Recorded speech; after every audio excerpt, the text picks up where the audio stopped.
в паре с Эльмирой Сейтаметовой. У нас была очень, я считаю, удачная выставка на контрастах. Это был батик и стекло.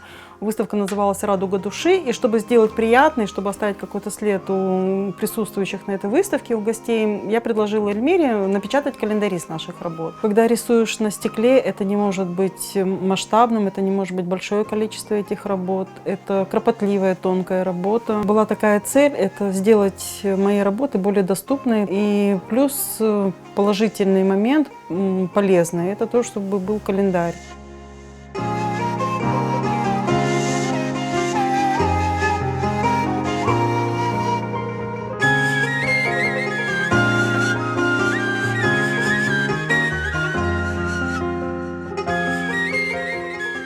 За каждой картиной есть реальная история. Это история либо с архивного материала черно-белого, либо кем-то рассказанная, и она переработана в наивном стиле, как вот я подаю свои работы. И этот стиль, он, как сказать, легко воспринимается, особенно детьми.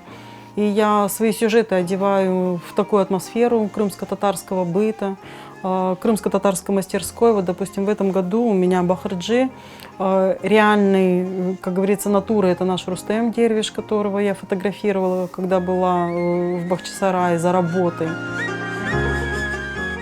Была книга про Ахмед Акая 1938 года. По этим рассказам я поняла, что Ахмед Акай это не такой, допустим, активный и очень, как вам сказать, смешливый, как вот у нас принято его изображать. А для меня это такой думатель, такой народный мудрец, который с тонкой иронией может выявить белое белым, а черное назвать черным.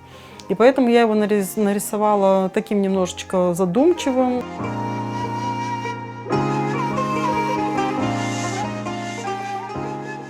В этом году мне захотелось более живых выражений. Я обратилась в редакцию газеты «Харам». И вот 3 изображения, 3 календаря сопровождаются вот такими живыми выражениями, которые непосредственно вот подчеркивают самую вот изюминку, понимаете?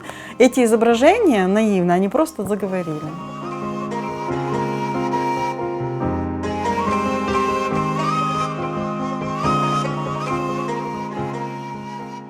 Работы, которые я рисую, я стараюсь восстановить в памяти вот через визуализацию, возобновить, возродить вот тот крымско-татарский Крым, который был еще до депортации. Через наивную такую подачу передать, знаете, чтобы мы не потеряли свою идентичность, потому что когда ты начинаешь интересоваться нашей самобытной культурой, и ты понимаешь, какое-то было богатство, и то, что это может быть утрачено. И поэтому я свои миниатюры одеваю в традиционную одежду.